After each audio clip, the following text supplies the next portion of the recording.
I'd like to welcome everybody to our Board of Education meeting for April 21st, 2026. This is our public meeting. What I'd like to do right now is get a motion to open the meeting, please. Trustee Iacono, can I get a second? Second, I believe that was Trustee Farwell. All in favor? Aye. Please stand for the pledge. I pledge allegiance to the flag of the United States of America and to the republic for which it stands, one nation, under God, indivisible, with liberty and justice for all. Thank you, everyone. Take your seats.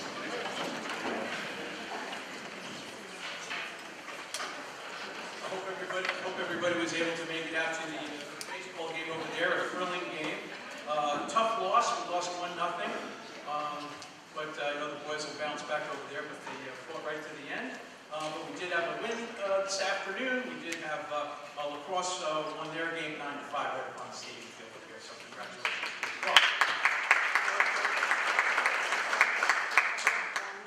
And baseball. Baseball's having a really good season also. So, okay, so what I'd like to do now is I'll turn it over to our Superintendent of Schools, Frank Wheeler, and he's got a student distinction. Good evening. Tonight we are honoring one of our BOE students, Kyle Haas, Dr. Lynn Allen, Richard Krebs, Board President, and Principal Jessica Miller will make this presentation. They want to come up to the podium.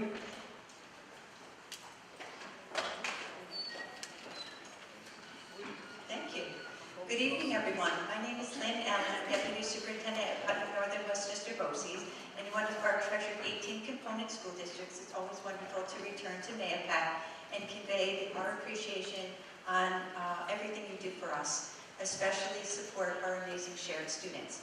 And on behalf of Neil Boyle, our district superintendent, and our BOCES board, I'd like to thank you, Superintendent Mealy, the Mahopac Board of Education, for giving us time tonight to celebrate our shared student distinction. At this time, I'd like to introduce Mr. Richard Krebs. He's our board president, and he has a few words for you as well.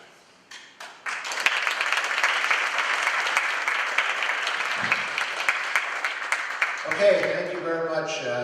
Being a neighbor from next door in a rival district, I really appreciate the opportunity to be invited here tonight to present Kyle with his award. It's so great when we can talk about student progress and what students are able to accomplish. And BOCES is something that we cherish, and we know with your support we'll continue that opportunity. So thank you for this honor and distinction tonight for us to be able to present Kyle with this award. Thank you.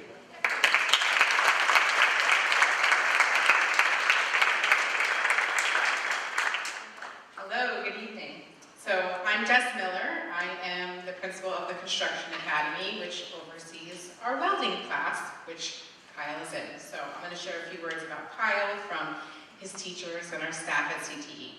So Kyle Haas, you may have not had welding experience when you joined Mr. Stanford's Career and Technical Education class at BOCES last year. But that didn't stop him from being an incredible, ambitious student that now excels in his craft. Since day one, Kyle has worked with focus and perseverance to become highly skilled in all the welding processes that are taught within the program. In the classroom, as well as in his internship, he has proven to be a quick study, grasping new concepts readily and applying them effectively. In the shop, he's been a diligent student, the first to get to work and always the last to leave.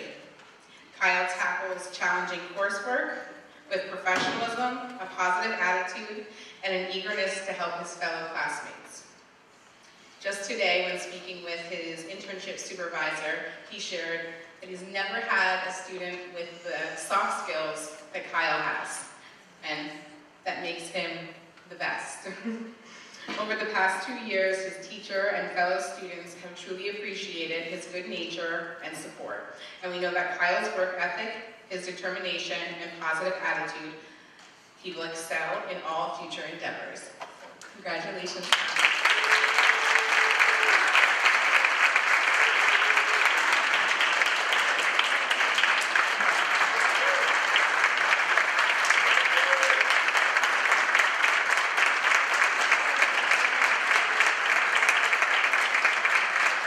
Okay, on behalf of the Northern West District student registration, April 2026. This certificate is awarded to Kyle Hayes in recognition of your outstanding leadership, skills, academic progress, and community spirit. Congratulations, Kyle.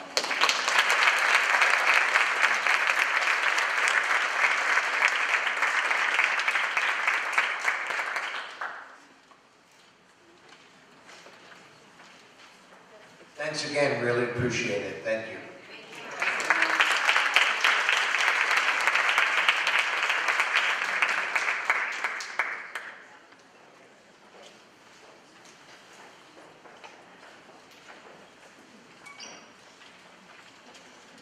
At this time, if we could have Jennifer Borst and Rob D'Alessandro up to the podium.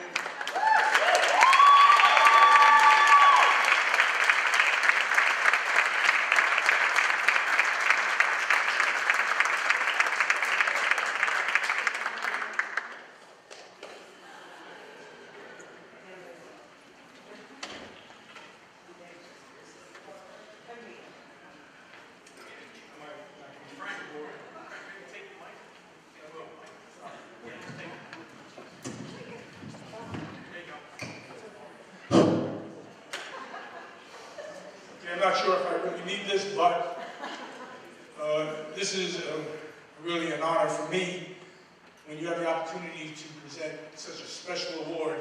First of all, I think we have some of the greatest teachers in America, but then when you have two, I don't want to say young educators, younger than me, maybe. When you have two such outstanding educators that have done things for so long, for all the right reasons, and the effect that they've had for their students year in and year out. It's an honor for me to make this presentation to these two outstanding young people. It was. Okay, I am proud to announce that Jennifer Borst, a Lakeview Elementary School Educational Technology and STEAM teacher, and Robert D'Alessandro, a Mahopac High School Science teacher, have been selected as New York State Master Teachers in the Mid-Hudson region. These are outstanding educators who demonstrate a strong commitment to teaching excellence, collaboration, and ongoing professional growth. The New York State Master Teacher Program offers educators opportunities to engage in high-level professional learning, collaborate with peers from across the region, and explore innovative instructional practices. That pretty much says it all. These are two outstanding teachers in all of New York State and maybe in the country. So,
at this time, I'd like to introduce our financial guru, Alyssa Murray.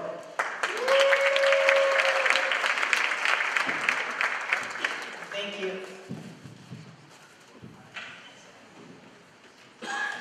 Okay, so we are on budget presentation number 4. We have building presentations and hopefully budget adoption by the board. So right here you have our budget development process. As you can see highlighted in yellow, we're here in April. we have all of our building principals going to present tonight, along with other budget information. So far, it's been a great collaborative process with the board, superintendent, administrators, all around. So we're almost towards the end, and hopefully we can have a successful budget season. So here are our budget priorities by our superintendent recommending them. Maintain all academic programs and extracurricular activities. Expand opportunities for high school curriculum pathways. Continue the district's bus replacement schedule. And balance the needs of the educational program with fiscal needs of the community. And you'll see all those items as we go through the presentation. So first we have our elementary school principals, Liz Blessing, Gary Chadwick, and Brian Gilligan.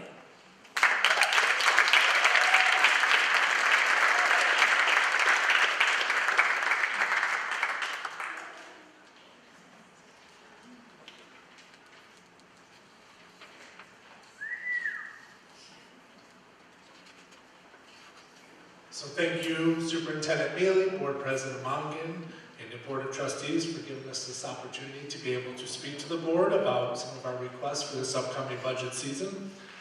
I get to be able to start by thanking you for support you've already shown, especially when it comes to our science and reading, which we've implemented the last 2 years to be able to supplement our reading and writing units.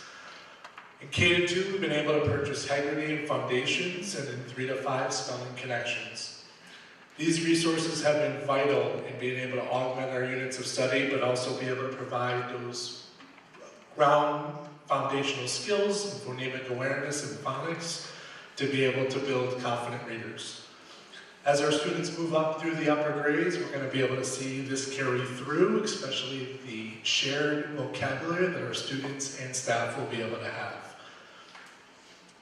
This commitment to our students and staff is greatly appreciated, and we know it's going to lead to their success. So thank you very much for the last 2 years in supporting that initiative. I'd like to turn it over to Liz Blessing.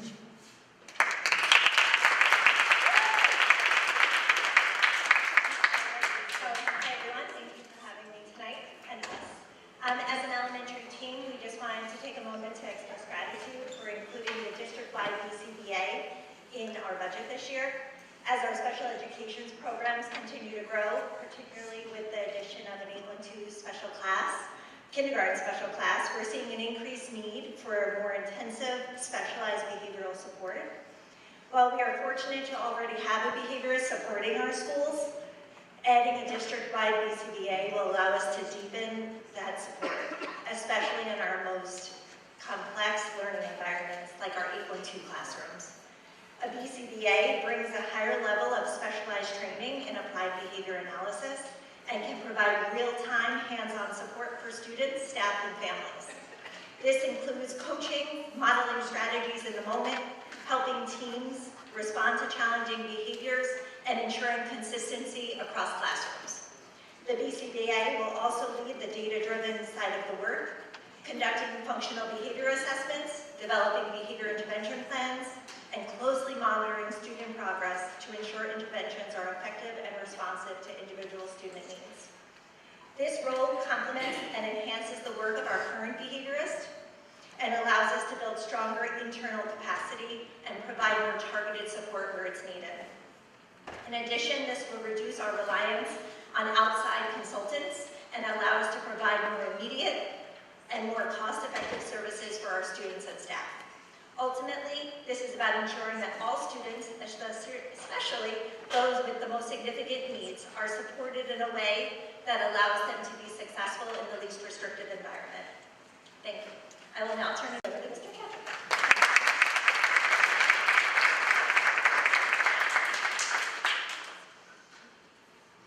So as you all know, over the past 4 years, we have replaced all of our libraries and renovated them. They're definitely one of the, if not the most proud we are as we tour new families and prospective families moving into town to see our libraries. So thank you for all of your support in that through the years. And I know that you've all had the opportunity to see them and are equally as proud of our spaces. With that, to finalize our renovation projects, we have added 2 library media specialists over the past couple of years. And our ask, in addition to all of our thank yous tonight, is for you to add the remaining library media specialists that we would need to complete this project so that every school has a full-time library media specialist, and we would no longer need to share, which means that students will be experiencing, a certified trained library media specialist week in, week out, not on a rotation basis. So we've invited our 2 current library media specialists up to say a few words about their highlights in the work that they're presently doing. So I'd like to invite up Rosemary and Maria.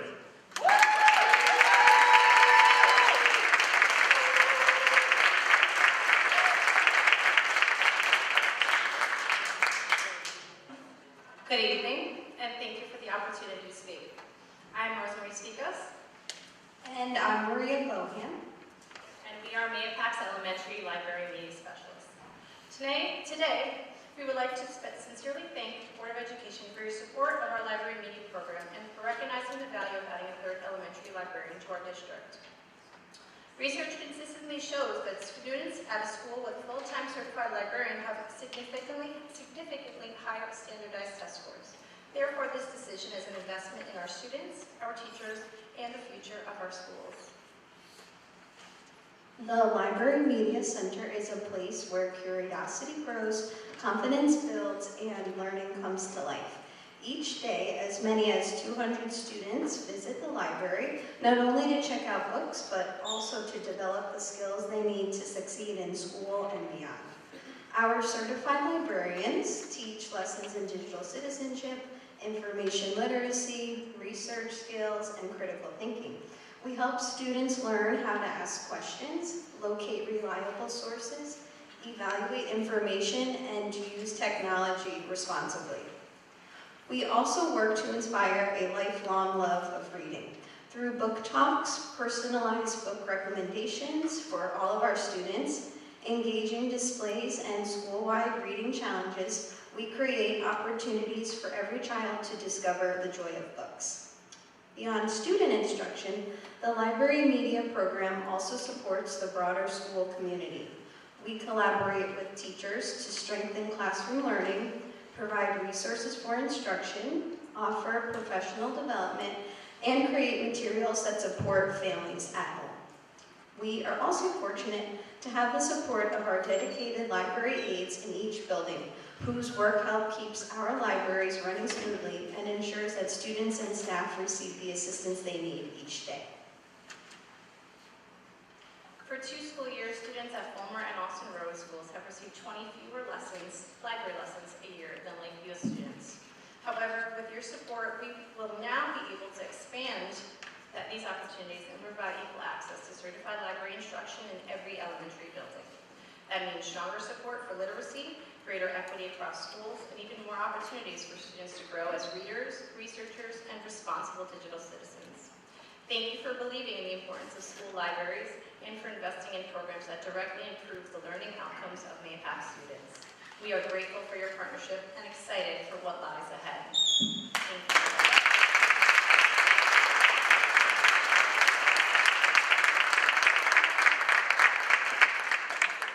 At this time, I'd like to invite up Principal Mr. Tom Casagrito.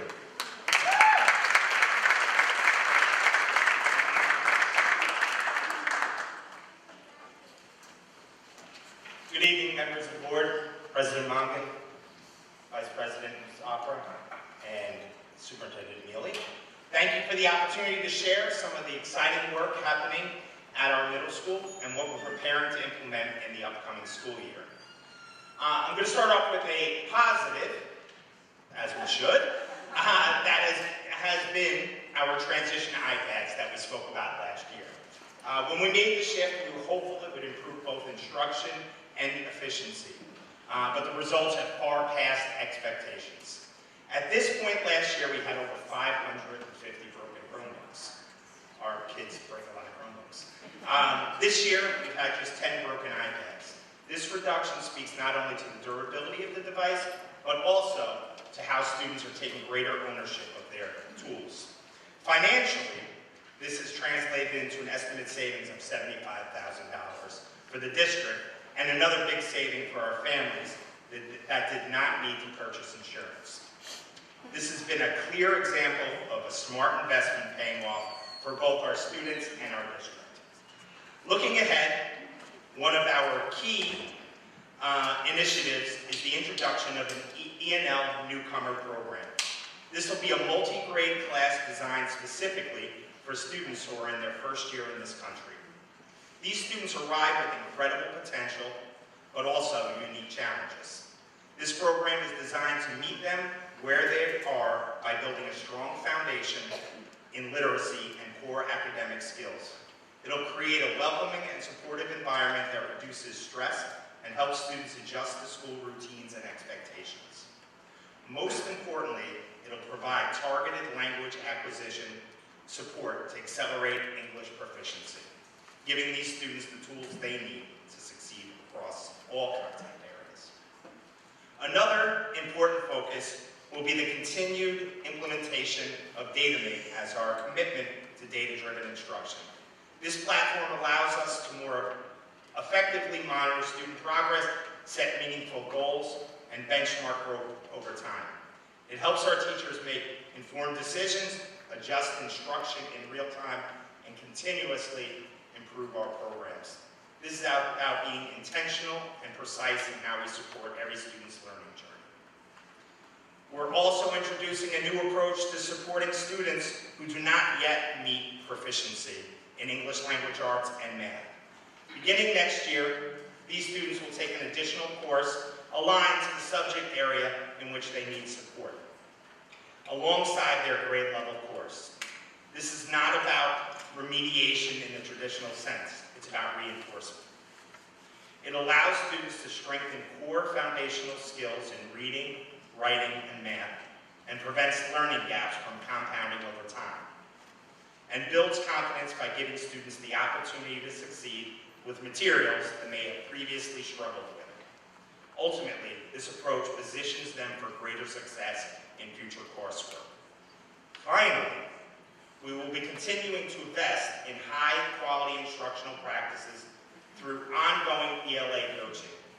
Our elementary literacy coach will work closely with our 6th grade English teachers, focusing on making learning visible, ensuring students clearly understand what they're learning and why. At the same time, our consultant will work to support our 7th and 8th grade teachers in implementing total participation techniques, strengthening student discussions and differentiating instruction to meet diverse learning styles. The goal is simple but powerful: to create classrooms where every student is actively engaged and has meaningful opportunities to participate. In closing, everything we are planning is grounded in a shared commitment to meet students where they are, to support their growth, and to prepare them for success both inside and outside the classroom. I'm incredibly proud of the work our staff has done this year, and even more excited about where we're headed. Thank you.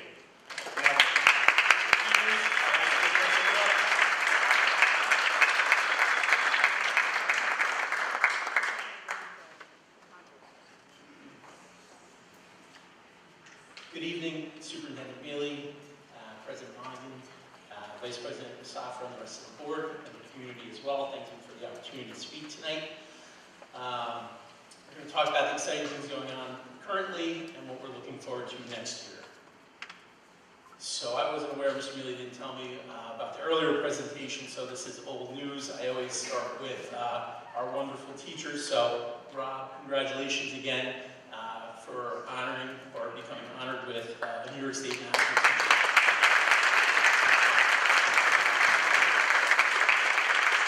So Rob joins 7 other teachers with the same designation just at Mahopac High School, which is extremely impressive. All right, so as most of us know, it was widely publicized. We've been working this year to create the seal, the MHS Seal of Financial Literacy, which will go into place beginning in September. Essentially, we're going to embed financial literacy units of study in grades 8 through 12 in social studies and English. These are graduation requirements, so essentially there is no cost to the district other than the planning and building of the curriculum. The units of study are based on standards for personal financial literacy and education, And we're very excited to have a culminating performance-based capstone assessment in grade 12 economics, which encompasses all of the standards. So for the last 2.5 years, we've really focused on creating a sustainable, robust, well-rounded experience for students with disabilities at Mahopac High School. So we're going to continue to build on our newly created unified intramurals, which started last year. We're going to have more opportunities there. Something that isn't spoken about regularly, we started flag football this past year. We were one of only 5 school districts in Section 1 that actually launched a team in the inaugural season. So approximately 65 other school districts said, "Nah, we'll wait." And we made that a priority through athletics to be one of the first to have that opportunity, and it's absolutely amazing. We're going to continue to build on our Best Buddies program, and for next year, with the budget being adopted, we're very excited to be creating new electives in both art and health for students with disabilities. We're also excited to pilot called a unified elective course, where we're integrating students in PE class with disabilities as well as regular education students. If it's successful, we're looking forward to doing that in other areas like art and health. So much like middle school, we are moving forward in terms of technology. We're currently piloting a MacBook program. Right now, 12 teachers and 12 students are using it. A lot of the same positives that Mr. Priya shared.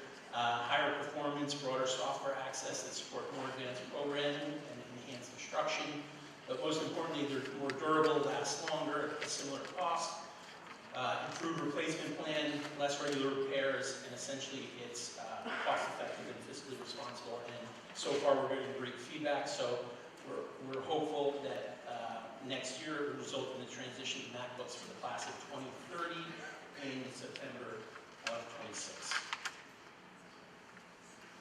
Curriculum instruction, again, Mr. Kazapriya touched on DataMate. So we're doing the same thing. Currently, we're piloting quarterly common assessments in algebra and biology. This is really important because in these exams, each question is linked to a New York State learning standard. It basically provides data throughout the year of mastery of learning standards. It gives us an opportunity to evaluate the strengths and weaknesses of our students, and ultimately with the goal of providing targeted instruction as the year progresses based on data, instead of waiting until the Regents results come out at the end of the year. The goal is that next school year, all courses ending in a Regents examination will provide common quarterly assessments throughout the year with an opportunity to analyze that data in real time. As we're building out our program, we continue, much like special education, business, we are also building out our E&L program. And one thing I really want to highlight is that 34L's district-wide transition to exited L status. That's a testament to the great work at the lower levels, but also at the high school as we see them through and out and on to success.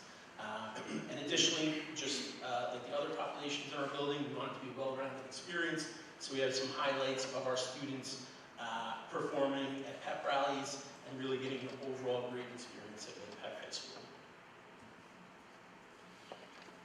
Business pathway. So as I look on the board, we've spoken about creating a business department the last several years. I've been charged with doing that at the high school, so I'm just going to go over some of the things regarding the continued growth of a true business finance pathway. So I shared last year, we're in our second year of new courses targeting our younger students, freshmen and sophomores, Introduction to Marketing and Introduction to Business. We have 124 requests for business and 64 requests for marketing for September of 2026. An ad, so again, we are building out our programming. For the first time in fall of 2026, we will offer a high-level AP Business and Finance course. So we're trying to bookend, targeting our incoming freshmen, and also providing advanced offerings in a business finance pathway. Additionally, we're having early-stage conversations. We are beginning to develop an investment and finance course. Kids are really excited about that. And we're looking to implement that in the 27-28 school year.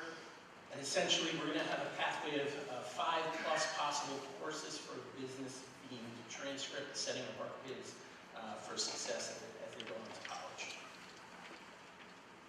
So lastly, heard me speak about this in the past. In terms of our systems and safety at the high school, we are continuing to build out our student ID program, purchasing more scanners, computers.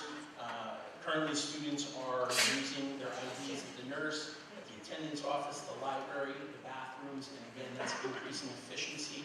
Most importantly, it is a safety item so that in a real emergency, we have real-time information on the location of students. Ultimately, we are investigating how we can get to a point where students or teachers can take attendance in the classroom as students enter. That will be the final goal that we'll continue to work to again, be efficient, but most importantly, be safe. Thank you to the board and the general school community for the opportunity again, and I'm going to turn it back to Ms. Williams.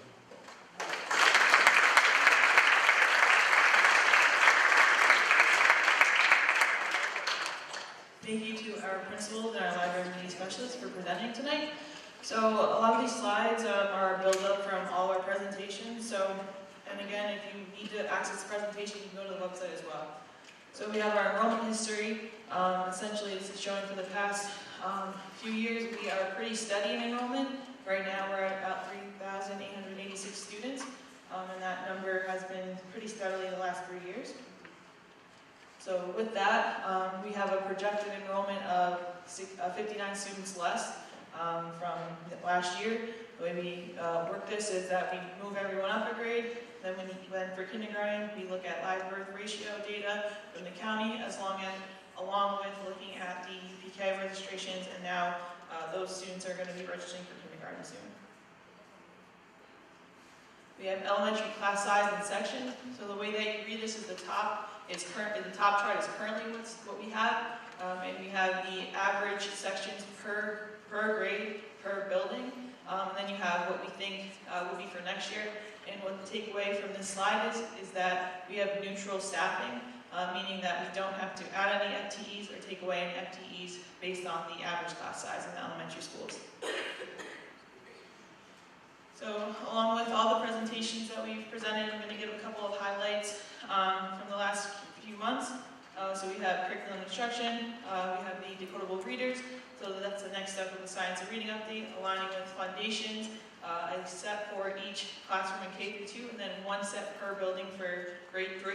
Then we have summer curriculum writing, so that's always been budgeted in the past, but this year Dr. Lawrence worked really hard with his staff to really organize what exactly the summer curriculum writing will be and have more of a plan in place.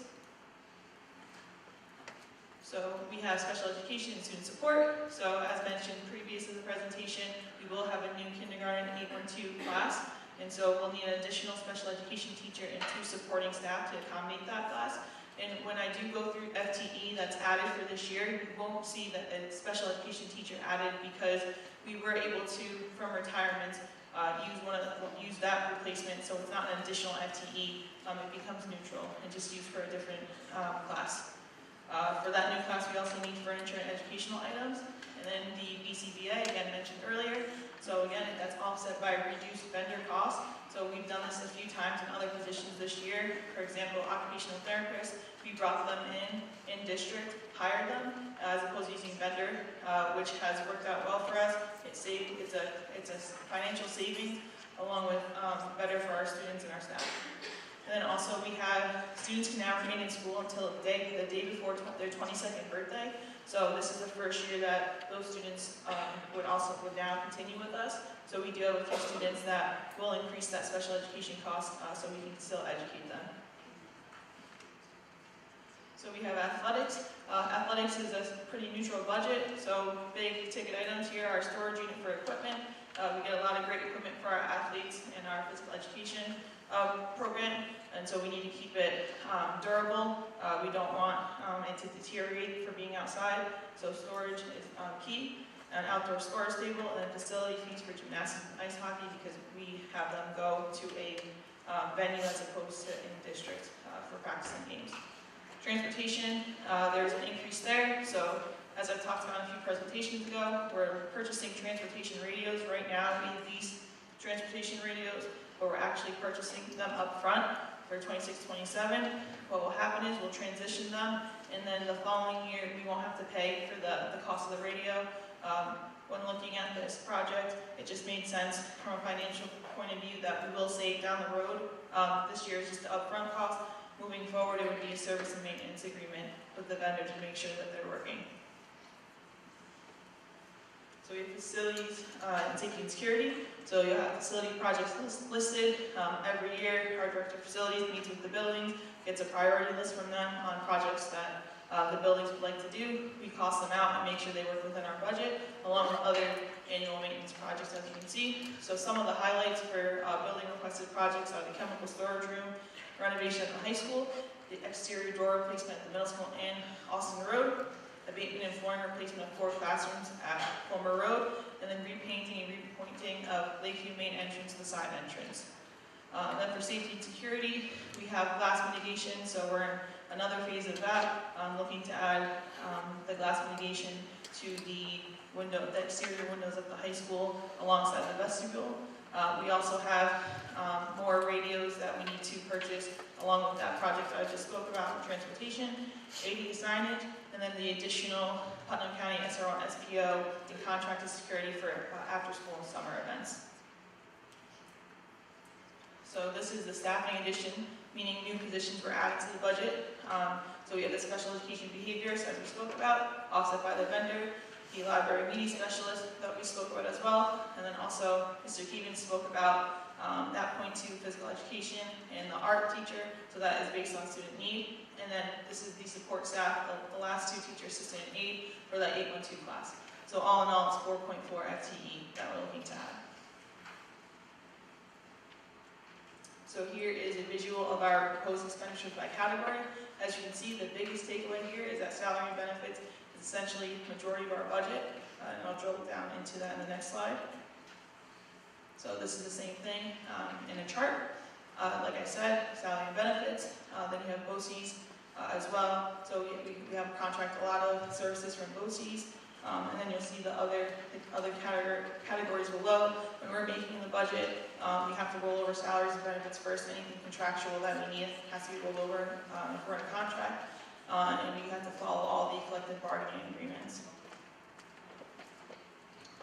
So by state law, you have to piece out the budget in 3 parts. As you can see here, administrative, program, and capital. And you can read below what each part in detail is actually pieced out by. So the biggest takeaway is that our program is our biggest piece of our budget. It's over 80% of our budget, which is great. From my perspective, anything the program has to be the main part of the budget. You don't want anything less than 70%. So we're in a really great place being at 80%. Here's a breakdown of spending. As I mentioned before, that the blue is 78.15%. That's contractual and obligatory spending, meaning that things that when I'm first looking in the budget development process that have to be rolled forward, and I mean rolled forward, it's based on contracts, based on CBA agreements, debt service that we pay for capital projects and buses, things of that nature that we absolutely need to function.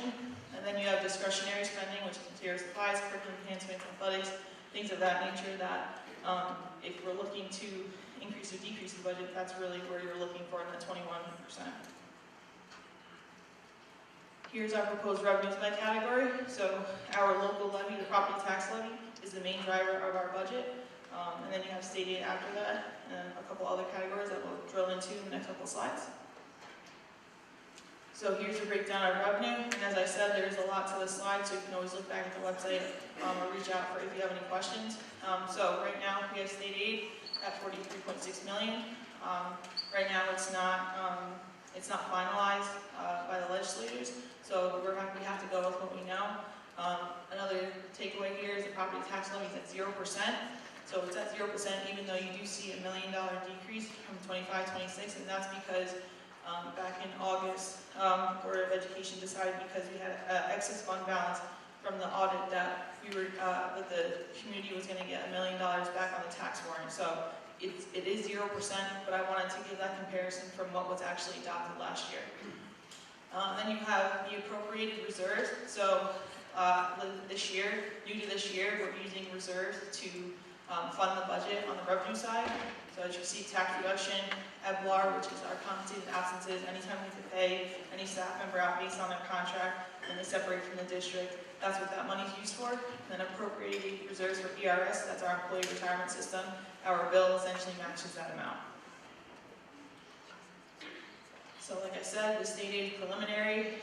We have foundation aid is the biggest driver of state aid. That's calculated by a formula that is given to us by New York State based on our economics and enrollment counts and all the data that's provided by the district in the fall after the audit's complete. And then we have UPK, which is 1.5 as you can see now. So that is getting worked out with the state on what the next steps with that would be. I believe the goal is to have UPK seats available for all students.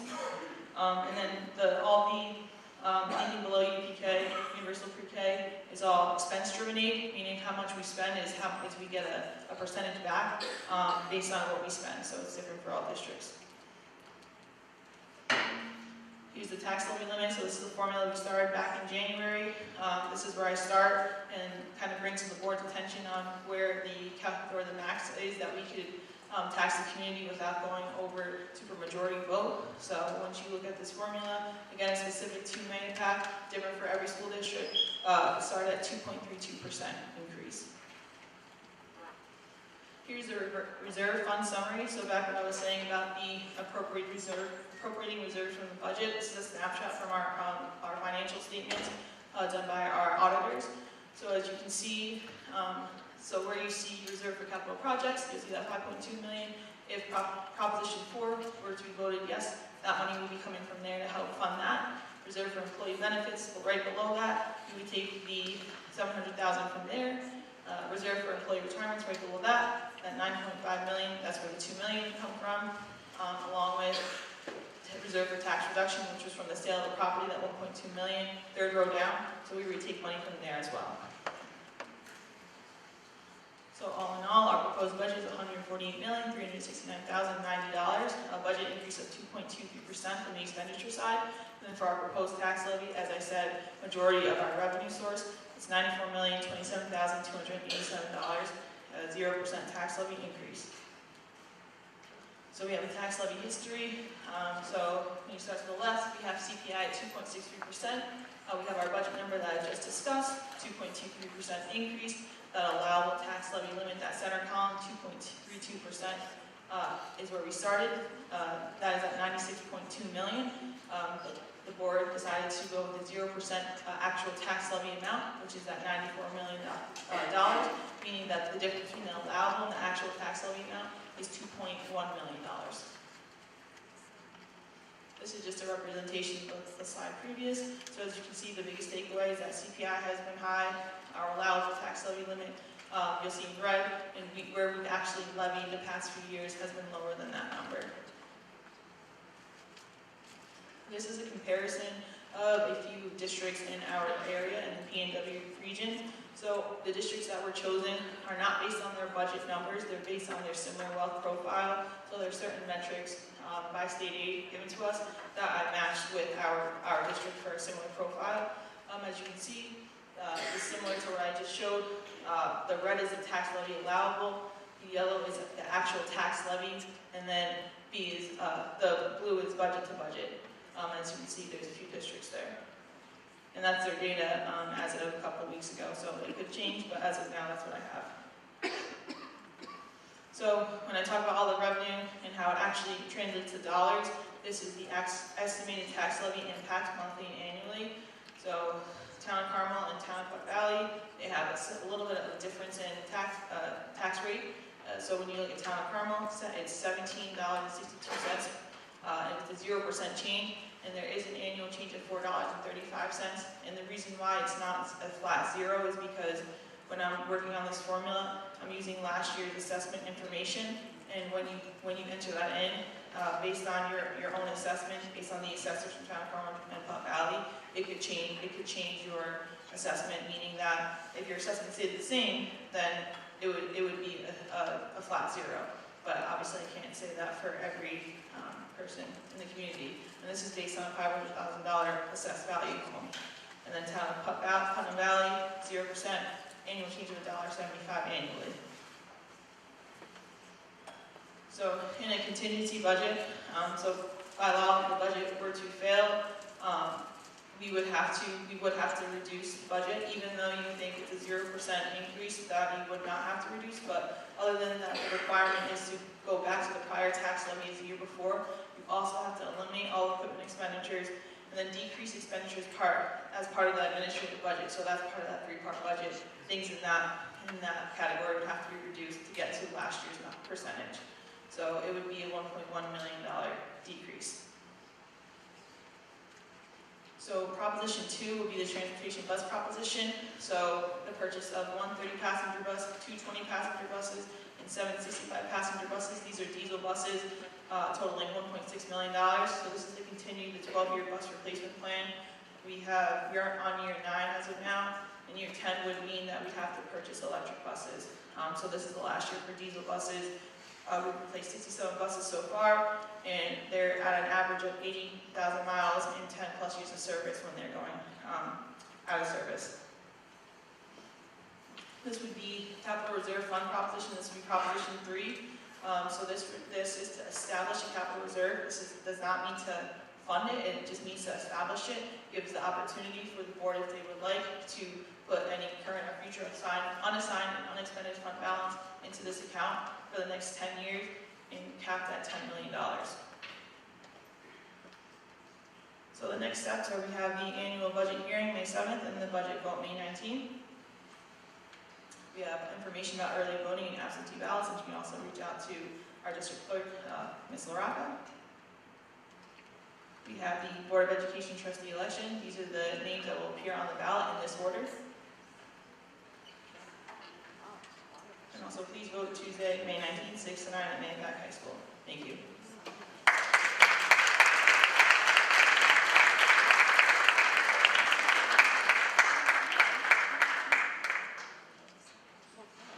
So, President Munger, I have several questions before we move on. Sorry, just 3, not several. The first may be, I'm not sure if this is for our building principals or if it's for Dr. Lawrence, database. I would just like to hear a little bit more about the selection process to choose this specific program. Also, it doesn't have to be provided now, but I would like to, the board to be provided with like the implementation plan, approximate costs, and rollout of using this new software program, and how it's going to be implemented in elementary, middle school, high school, and what it looks like. So we don't necessarily need it right now, but I just have questions about that. Number 2, this is something that was brought up in our work session, and I wasn't aware of it, and it's something that's related to our budget, and I really think we need to talk about it. On March 9th, the board was last given kind of a workup propositions, and it talked about replacement of the high school roof to address areas in previous renovation that were not addressed at that time. We had a parent, or might have been a teacher, I apologize, I don't know, who shared that there are leaks in the hallways when it rains. And by the language department, they have to put buckets out to catch it. And it was revealed on Thursday night that only the gymnasium roof is going to be replaced. I have concerns about mold and student injuries and having a leaking roof. So I'd like for us as a board to consider possibly increasing something to find money to replace the whole roof. And last is about the adaptive playground or fitness area for middle school and high school. This is something that's been brought up during our special ed advocacy committee. It's been brought up by many parents, and I would like to know if we have, what research has been done in terms of how much it would cost, location of where it would be appropriate, and what type of adaptive equipment would be appropriate for both, middle school and high school secondary level. So I understand if you don't have it tonight because I'm throwing it at you, but I do have questions, and I know Trustee Kerway also has questions about the playground as well.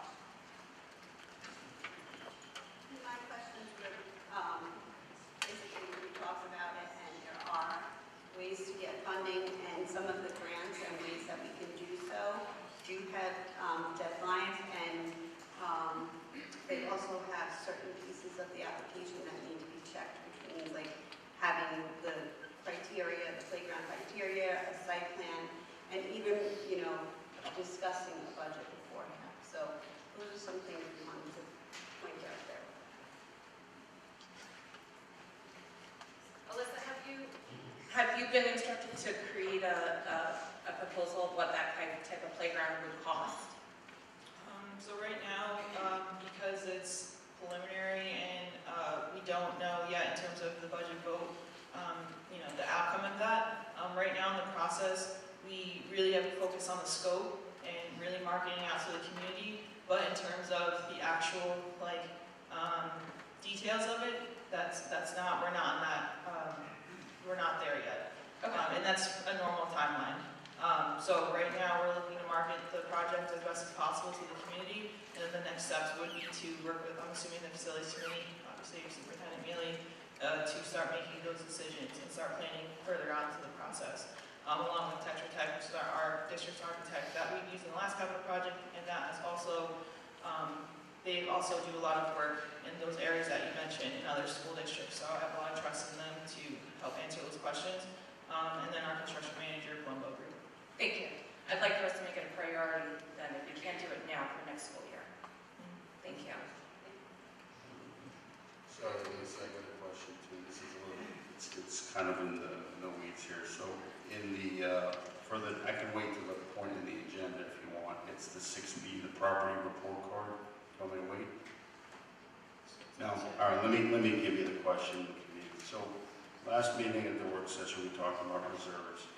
And we talked about how it would be, I talked about how it would be decreasing over time.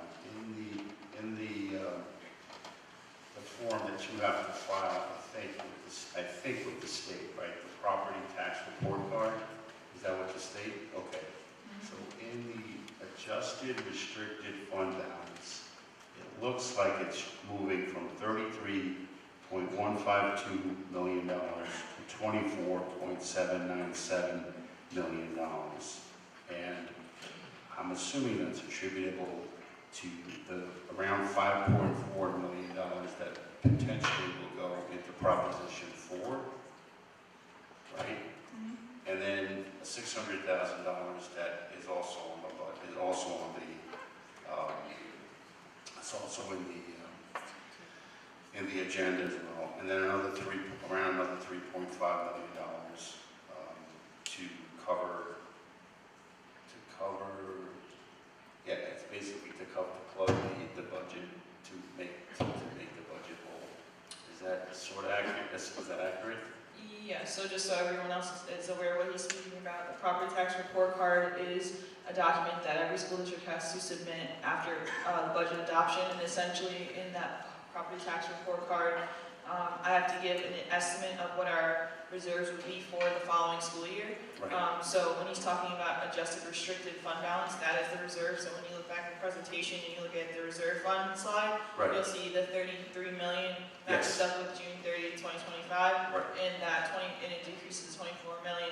As he said, $5.4 million is in the capital reserve. So pending the approval of the Proposition 4, that money would be taken out, and then also the appropriate reserves that I went over in the revenue slide, so ERS, tax reduction, and EBLAR, that's that $3.5 million he's speaking about.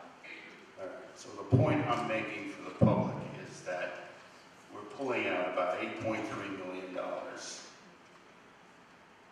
this year.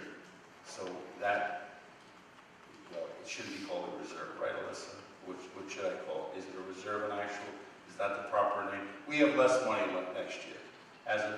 When this budget gets passed, we will have less money in quote-unquote a reserve.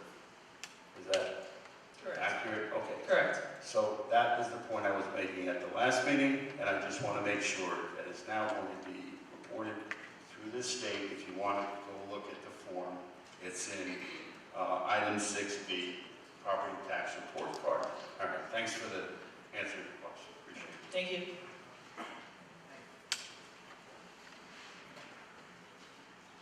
Thanks, Alyssa. Appreciate that.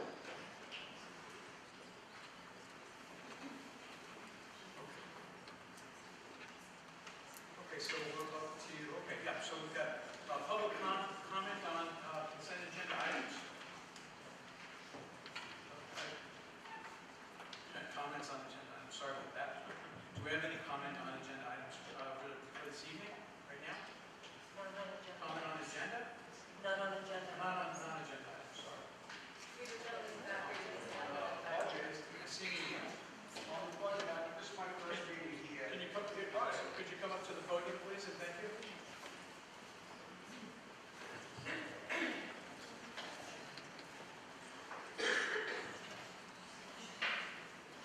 you so much. Your name?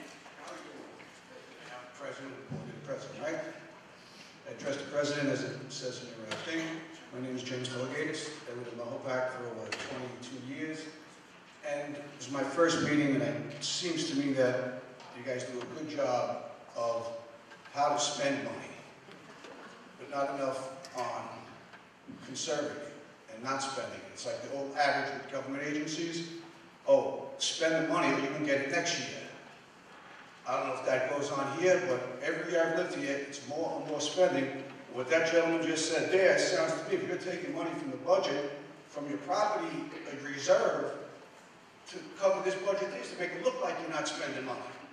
It's like you're borrowing from people to pay Paul here, and then the student, I look at the chart, the student's going down. Why isn't the budget's going down? Every budget seems to go up a little, like a frog in a pot of water. And it just never ends in this town. The property values go down because the taxes are going up. And people can't afford to live here. The teachers can't afford to live here. I had nothing prepared, but I just come to the meeting just because all these years looking at the money in this town, it's too much. Thank you. Appreciate it.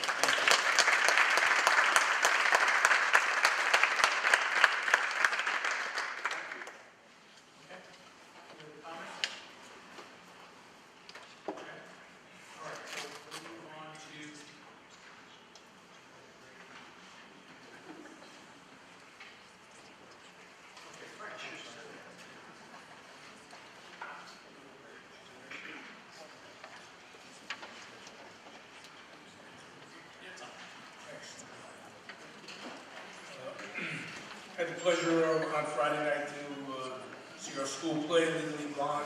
If anyone had the opportunity to see it, they did a great job. Singing, dancing, it was an outstanding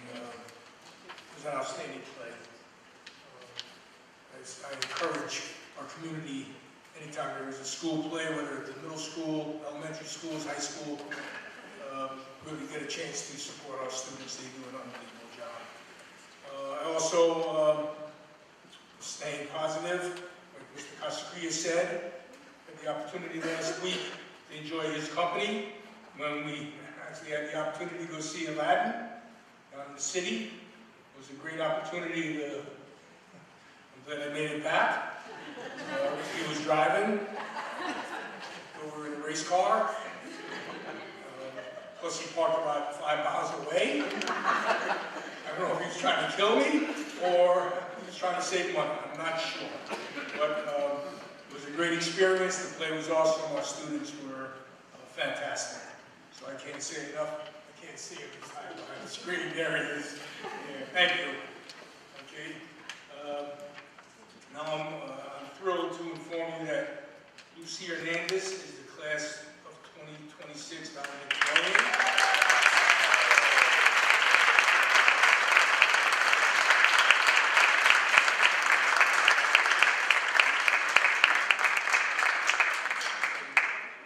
Kevin Barrett is our salutatorian.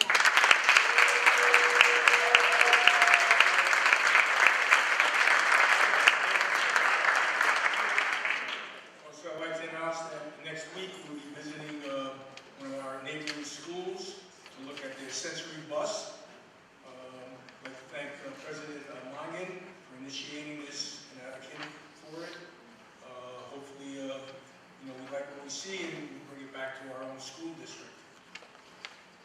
Also, I'm looking forward to attending the Academic Honor Society this Thursday, and this is a tribute to our teachers and our students, so congratulations.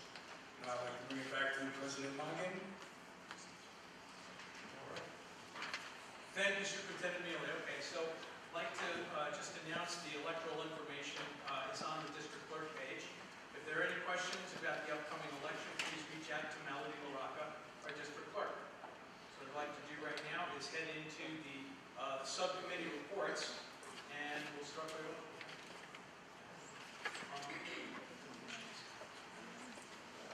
So we're going to go to the, we'll start off with ad hoc advocacy. I'd like to thank Beth Swanson, Jennifer Telesco, Sarah Grupp, and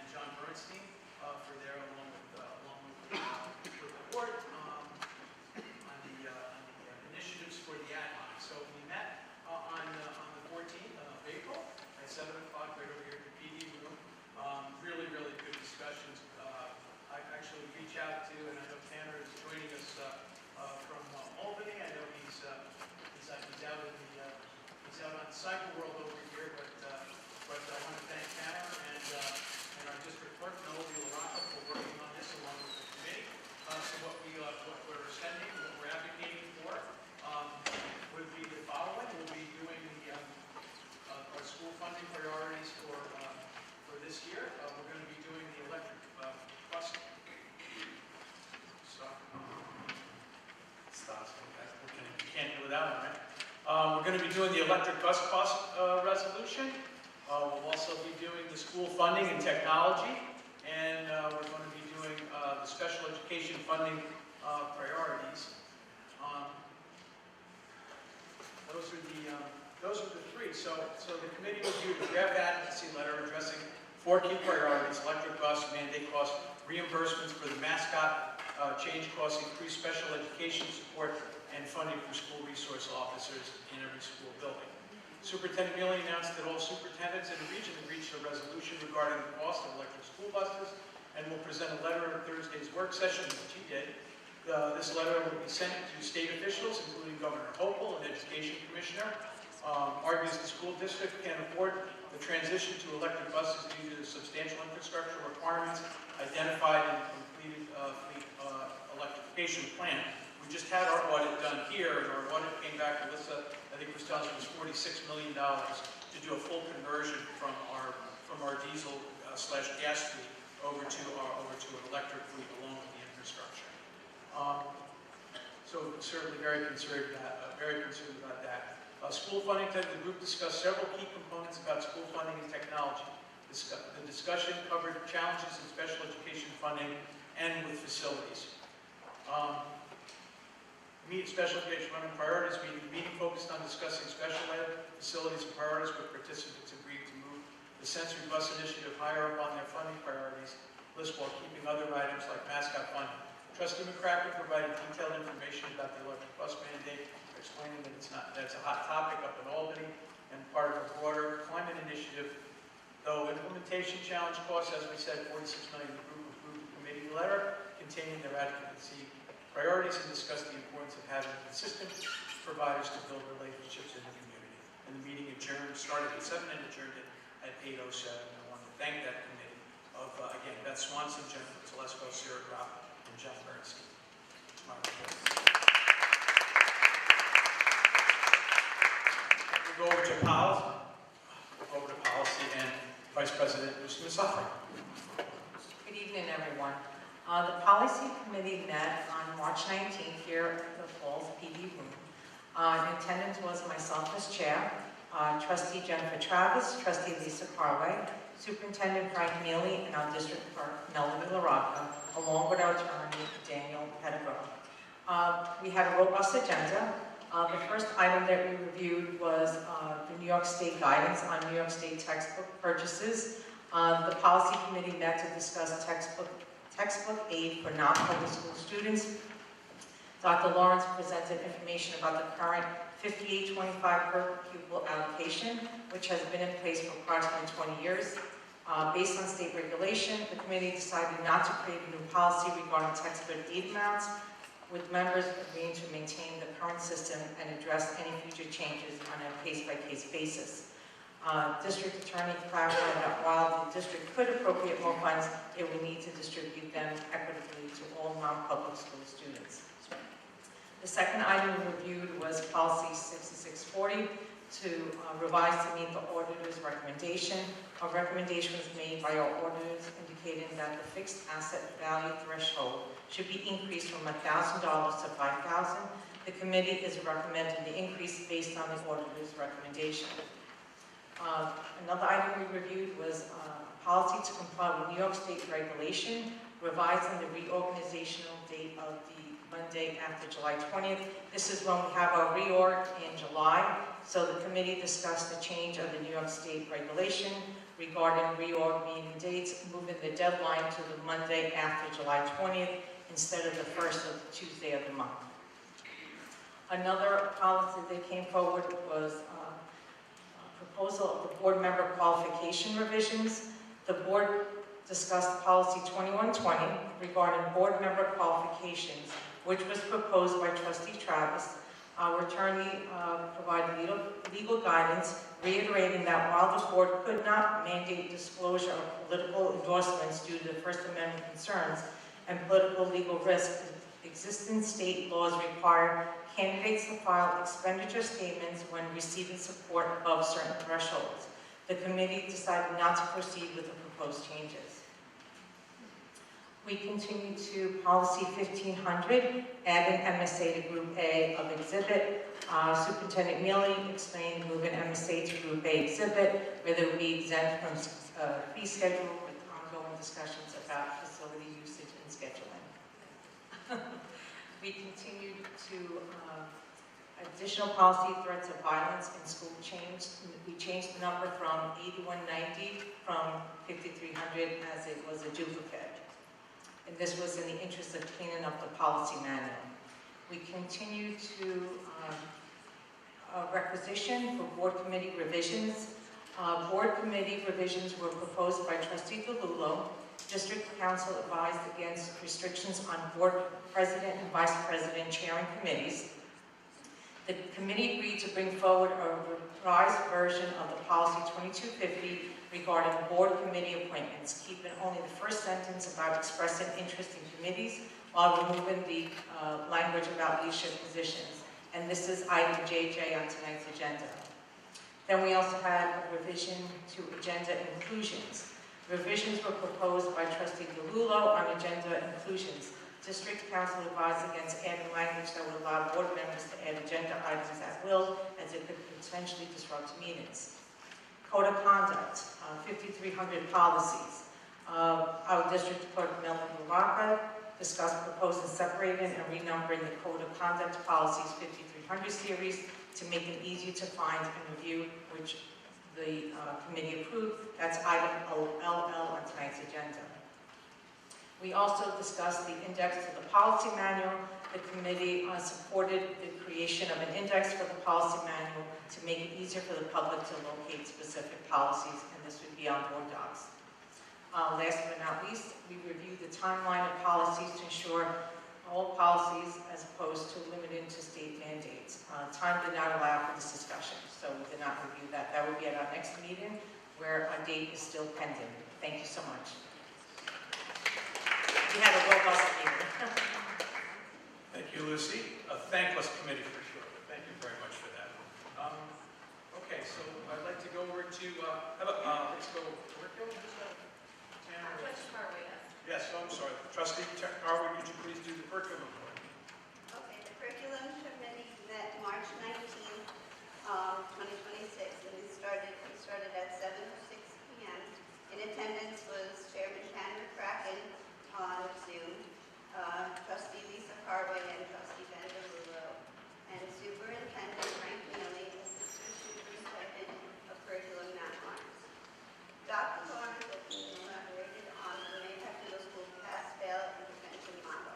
Students who do not pass math or ELA repeat the course until they demonstrate proficiency, with a minimum one-quarter placement in the repeated course.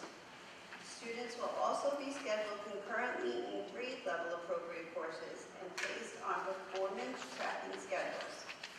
Removal from repeat courses occurs once proficiency is achieved. So they'll check proficiency quarterly. Benchmarking is recommended to check proficiency in repeated courses. Formal and informal assessments such as STAR benchmarking, behavior metrics such as attendance and assigned completion are used. Existing support such as Homework Center, After School Learning Center, AAS, RTI, in-school supplemental such as SIS. Those in-schools show to yield better attendance and accessibility than after-school options. However, these current supports are offered but not as consistently tracked. Student motivation and parental engagement vary and affect outcomes. And the other reason to be doing this is it's shown that total grade level retention has had a negative effect, and it's better to avoid total entire level retention as a solution. Then we spoke about financial literacy and curriculum planning to integrate New York State personal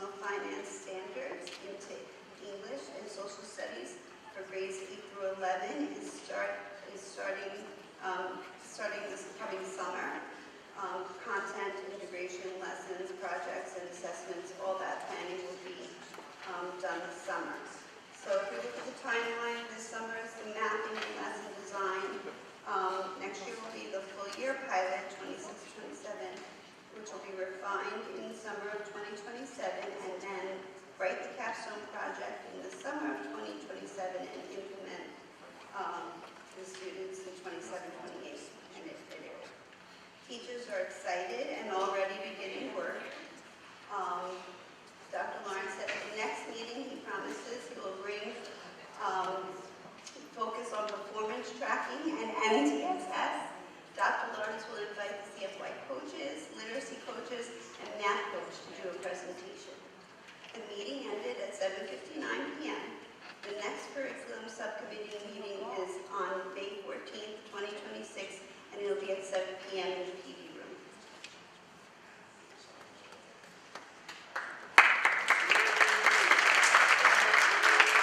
Thank you, Lisa. Okay, Finance Committee, Kyle Potter.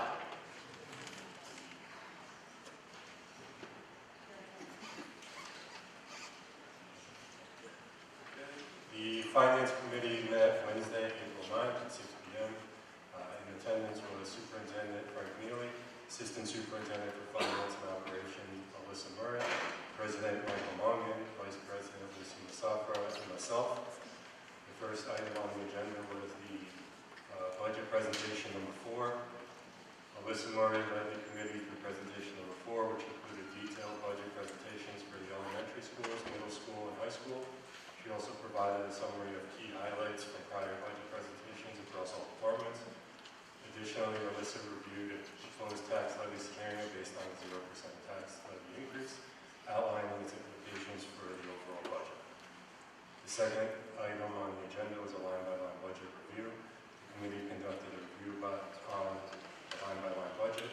No questions or concerns were raised during this portion of the meeting.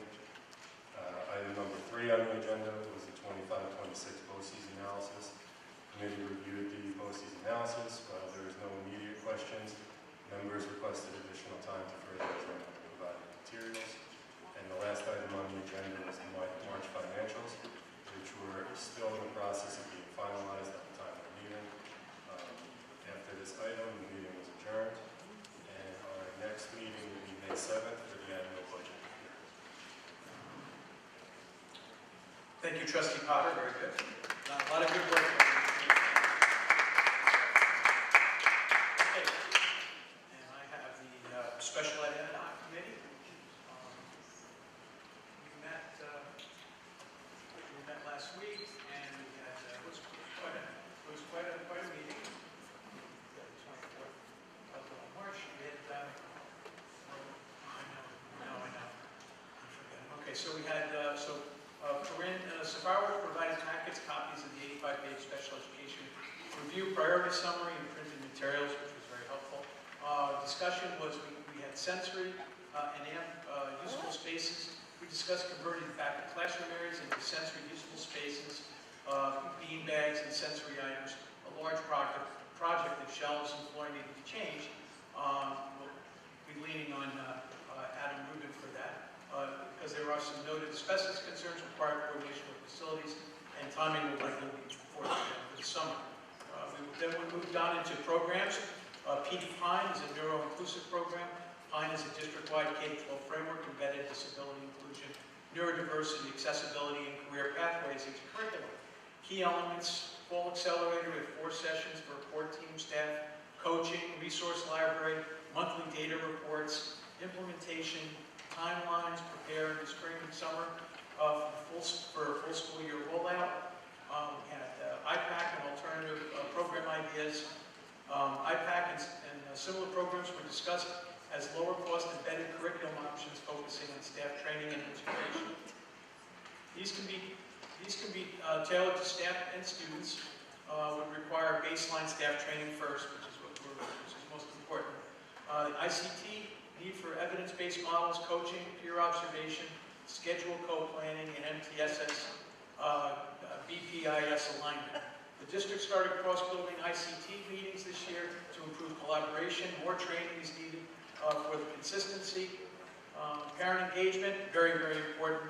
And vocational, strong request for more parent training. Group workshops and virtual options, and better communication schedules for vocational placements. Our next steps: a list of grants on their deadlines has been compiled, including opportunities for playgrounds, inclusive equipment, and other state and local initiatives. I was actually on a video call with Superintendent Mealy over one of these fitness playground facilities. There'll be more to follow on that. Other action items included circulating the grant list, developing feasible proposals, logistic costs of land facilities, and scheduling the follow-up meeting to establish priorities and determine next steps. Excuse me. And the meeting concluded at 8:30, and that's my report. Thank you very much.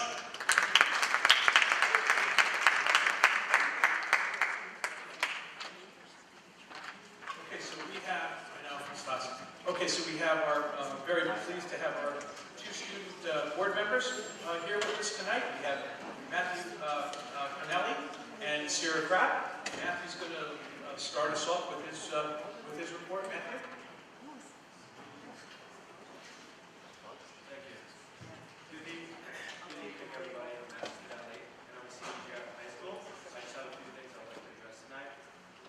First off, I know that you mentioned it earlier, but I want to congratulate everybody who was part of the musical this past week. I hope everybody was able to attend and see the movie on. As I certainly enjoyed it, I thought it was really good. My sister was in it. And to all the seniors for the hard work and bringing us their final performance. So thank you for all the years of entertainment. Now I would like to move on to some information and news for our seniors. May 1st is the deadline for National College Decision Day. Pick a college for anybody who's attending.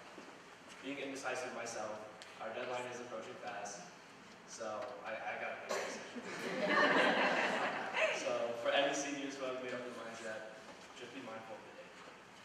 As well, I hope most seniors are able to take a chance to fill out some senior award scholarships, as they are posted on your grade level classroom and the high school's website. And if not, certainly take a moment to check them out. And finally, as we come closer to the end of the year, several events are happening for our seniors at the start of June, consisting of your elementary school walkthrough, senior day at Sycamore, movie night on the turf, and the Dorney Park trip, and as well as our senior prom. Along with these are, as well, forms that need to be filled out by the students' guardians. So make sure to keep an eye out for this. And for prom, more information will be coming out in the next few weeks. So every senior takes advantage of those events, and these are great opportunities to spend time with your friends before graduating. Thank you, everybody, and that'll be all.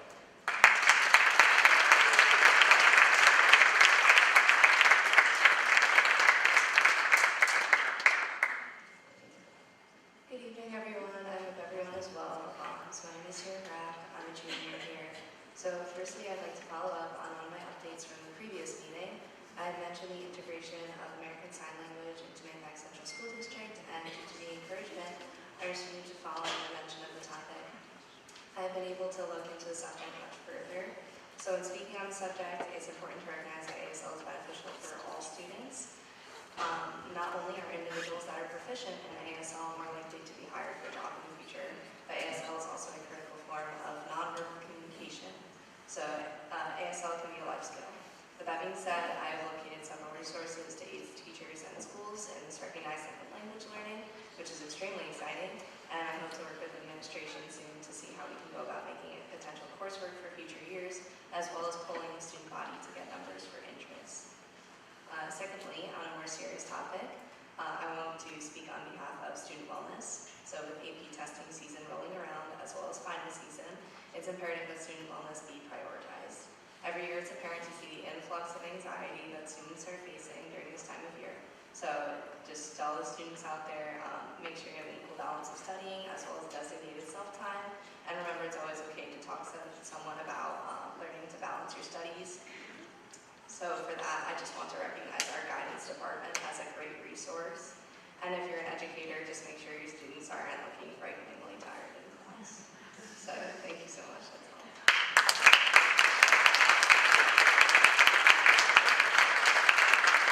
Thank you. Thank you, Matt. Thank you, Sierra.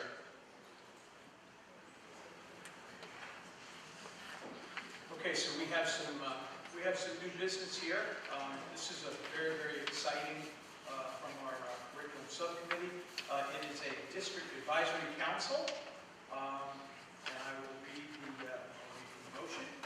Whereas the curriculum subcommittee proposed establishing a district advisory council focused on local Mahopac, Hudson Valley, and Putnam County history to meet with Mahopac Central School District curriculum team to share local resources and stories with students. Resolved upon recommendation of the curriculum subcommittee, the Mahopac Central School District establishes a Mahopac Central School District Advisory Council and will appoint members to such committee in May 2026. May I get a motion to approve and establishment of this district curriculum committee? Motion, please. Vice President Masafa, can I get a second? Second. Second, Trustee Harrigan. All in favor? Aye. The Board of Education is asking community members to visit our district clerk page to complete a letter of interest form. Kindly contact Melody at La Rocca FM at mahopac.org with any questions. We ask that this form be completed by May 15th, so please get the word out.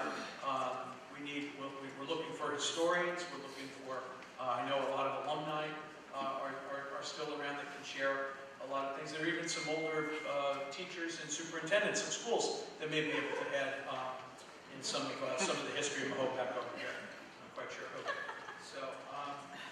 So that's terrific right there. Okay, so that takes care of the new business. Now we're going to go over to our advocacy letter to our elected officials. Okay, and that is upon recommendation of the ad hoc advisory committee, the Mahopac Central School District. Board of Education hereby approves the New York State Key Priorities Advocacy Letter and authorizes district clerk to send it on behalf of the Board of Education to place same advocacy webpage on the Mahopac Central School District website. Can I get a motion? Can I get a motion to approve this initiative, this letter? So moved. So moved, Trustee Travis. Can I get a second? Second. Trustee Clark was on there. All in favor? Aye. That's terrific. Thank you. Okay.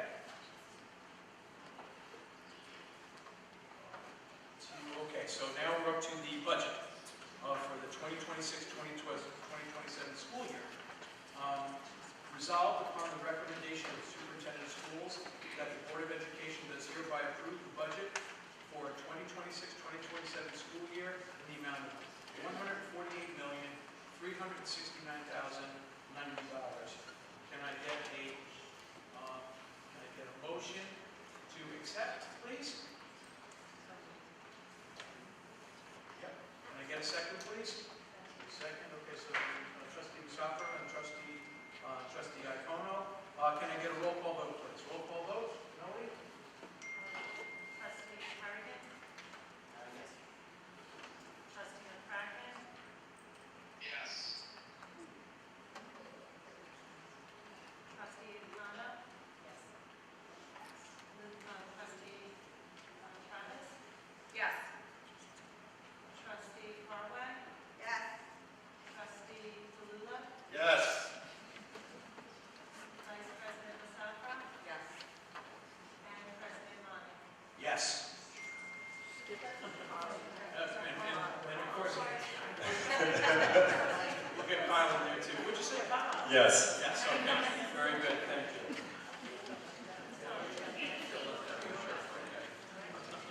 Okay, thank you. Okay, so now we have the property report card for 2026-27. Resolved upon the recommendation of the Superintendent of Schools that the Board of Education does hereby approve the Mahopac Central School District 2026-2027 report property tax report card as per attached.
Second, trustee Harrigan. All in favor? Okay. We have this evening's consent agenda. Can I get a motion to accept this evening's? Oh, Trustee Monkey, before we go into that, I would like to make a motion to remove item C and do a roll call vote on that separate from the remainder of the consent agenda. I'd like to make a comment on one of these items. Hold on, let's do this one first then. But I need a second if we're going to take it as the consent. And do a roll call. Second.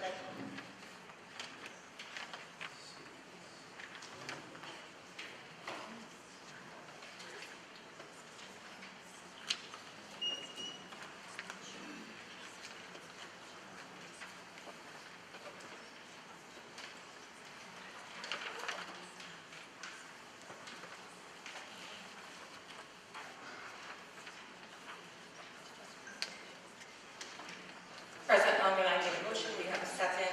Do you want to do a roll call to see who wants to do that?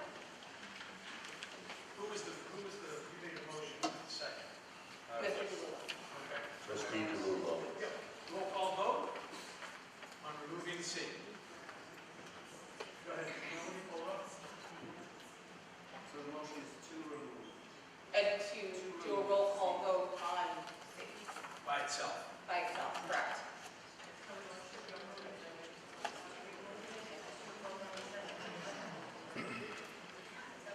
I can't. No, I would remove it and do a separate vote, a roll call vote on that agenda item. Okay.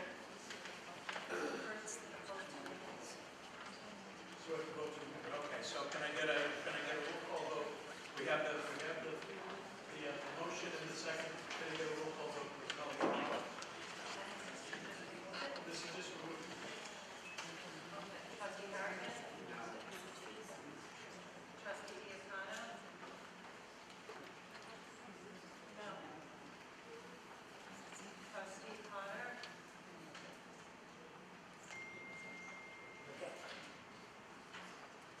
Yes.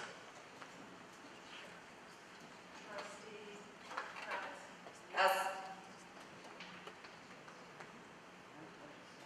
Trustee Barwick? Yes.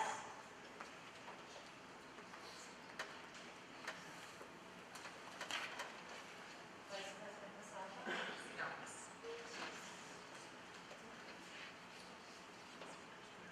Trustee DeLuca? Yes. And President Lonnie? No.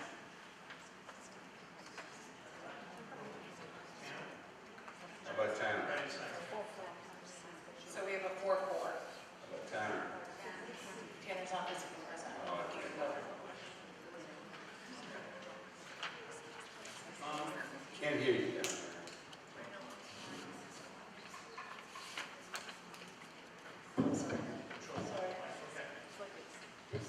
So it's 4-4, the motion doesn't carry. Okay, very good. Okay, can we get a motion to accept this evening's consent agenda? Hold on, I have I'd like to say a few words about something on the, Well, we're just motioning on the consent agenda now. I'm asking if I can say something about someone. No. What do you mean, no?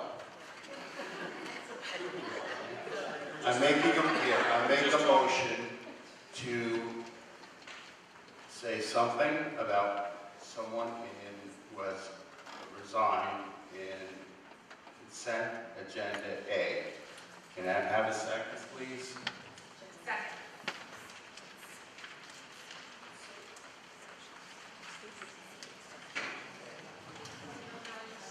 Are you asking to pull it, Trustee DeLuca? I'm asking to make a comment.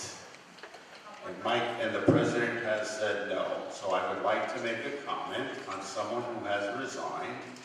That's it. It's not a vote, it's just a comment. So President Morgan, it wasn't a first or a I second? can't hear you, Melody. I'm just getting some legality. Yes, so you get a first and a second, and then you go into the discussion. So his comment will be discussed. Okay, so can I get a motion to allow? No, it's a motion to accept the consent agenda, and then you're going to have a discussion anyway. Okay, Okay, so can I get a motion to accept the consent agenda?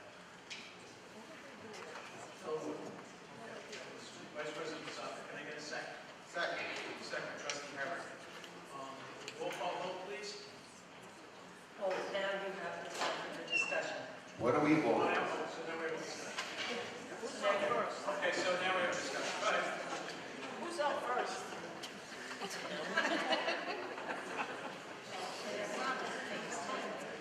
What's the ruling, please? Guys, you can make your comment, Ben. Go ahead.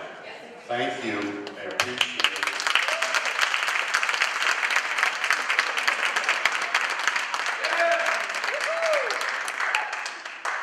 Holy moly.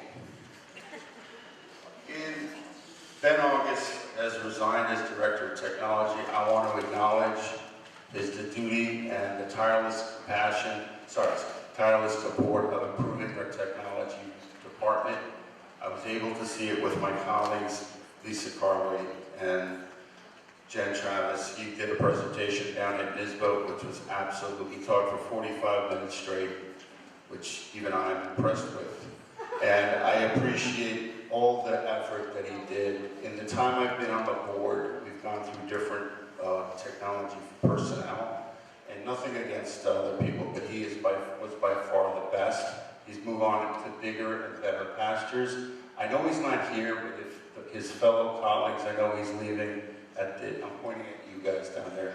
So if you could pass along these nice words, I'd appreciate it. And I am assuming we're going to be posting that job shortly, and we will try to fit those big shoes. I appreciate the opportunity to say a nice thing.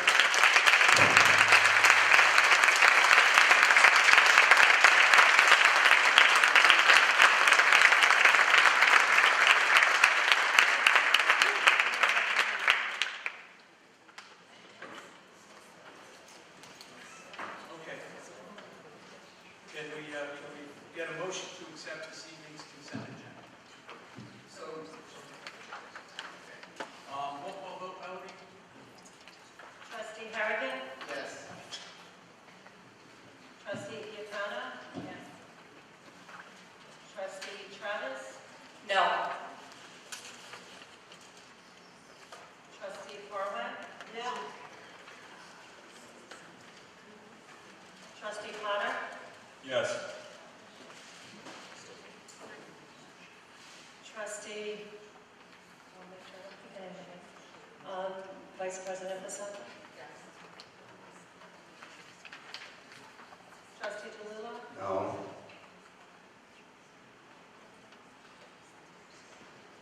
And President Levin? Yes. Pass. Melanie, did it pass? Yes, motion carries 5-3. Thank you.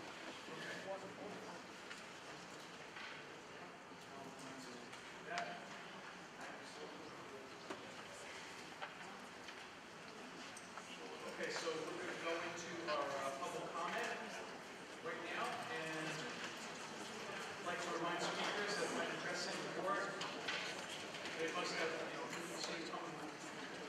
Can't hear you. Thank you. Sorry, thanks.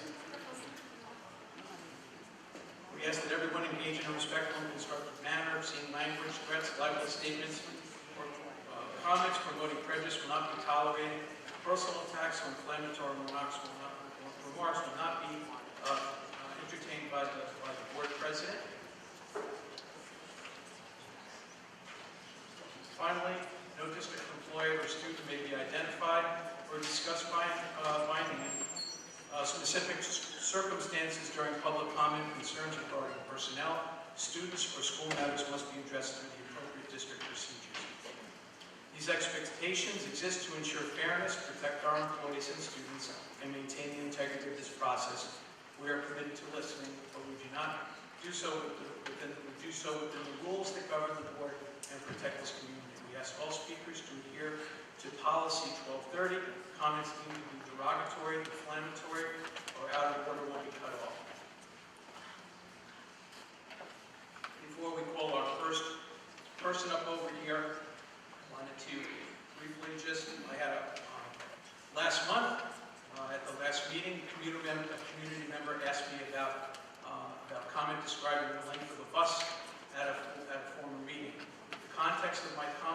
about a short bus was simply a comparison to a longer bus with no derogatory intent.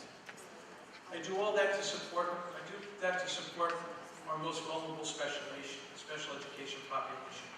One of my most meaningful experiences was accompanying students to MetLife Stadium for the Unified Flag football camp.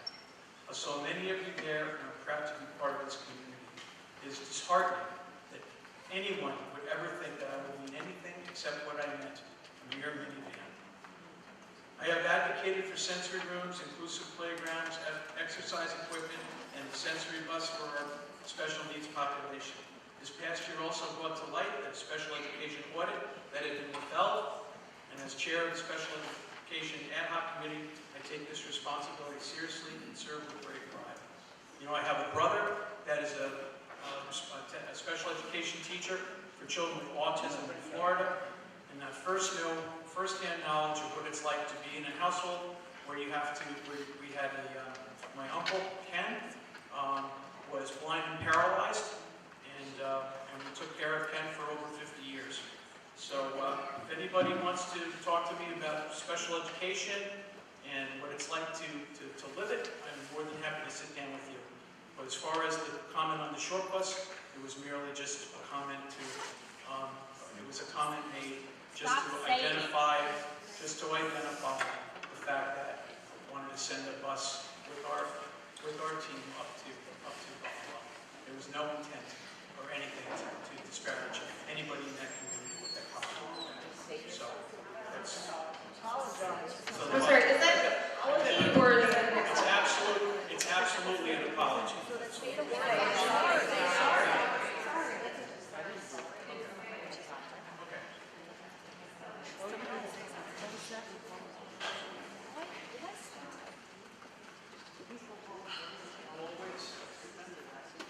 I'm always thoughtful in my choice of words, and I ask that you meet where I'm at. I would never want to disrespect a population that is so important to me. If there was a misunderstanding, I am truly sorry. So I'm asking for your forgiveness on that.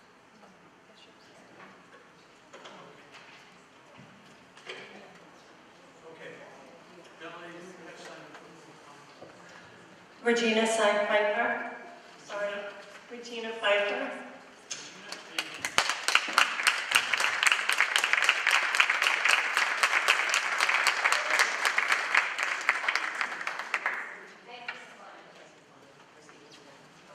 Good evening, Superintendent Mealy, President Mongan, and Board of Trustees. Our names are Regina Pfeiffer and Kristen Fleming, and we're executive board members of Mahopac SEPTA, the special education parent-teacher organization for the Mahopac schools. We know you just attempted to apologize, but we are here tonight to address comments made at last month's Board of Education meeting, quoting a board member who mentioned the term short bus. In the special education world, this term is very derogatory. Mahopac is a district in which 25% of our students have IEPs, 504s, or receive related services. Many people have moved to our community because of the excellent special education programs. We would like to ensure that everyone is informed and to offer an explanation of how this term can be construed as derogatory. And we ask you to consider the following points. The term refers to buses designed for students with disabilities, often used in special education. It has been co-opted as a slang term to mock or belittle individuals perceived as less intelligent. Using short bus perpetuates negative stereotypes about people with disabilities. It contributes to stigma and discrimination against those who require special education services. And the phrase can be hurtful or offensive to individuals and families affected by disabilities. For someone on the Board of Education and other district committees to make a comment like that is unacceptable. The Board of Education needs to apologize and take accountability for its inappropriate and demeaning statements. Our belief is that every student in the Mahopac schools deserve to be treated with dignity and respect. Many of our parents were extremely upset with the comment made at that meeting. As a parent of a child with autism who uses one of the vans for his school transportation, the comments are unacceptable and truly unkind. My son takes the van to school because he can't handle the noise of a full-size bus and because of concerns about bullying. Comments like the short bus are demeaning to students who need to use the vans for transportation. The comments referring to the short bus made by a member of the board and other pertinent committees shows little respect for the special education community and their families in Mahopac. One thing to know about our parents. We have very knowledgeable parents in this community. These parents who want to see positive changes in special education have begged for years for opportunities to inform and support the Board of Education's decisions. As parents, we are our children's best advocates, and not just for our children, but all the children in the Mahopac schools. It is challenging enough to have a child who is differently abled without comments like that.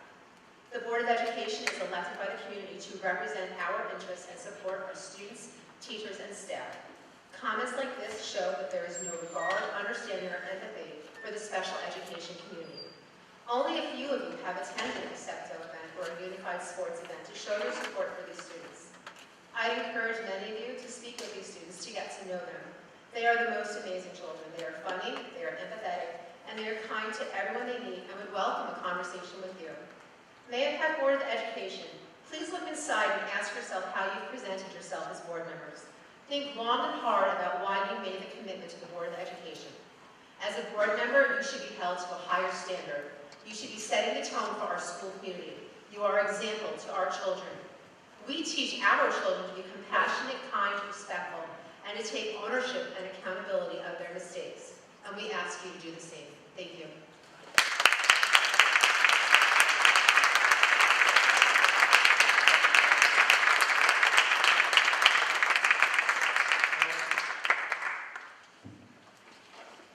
Christine, Gina.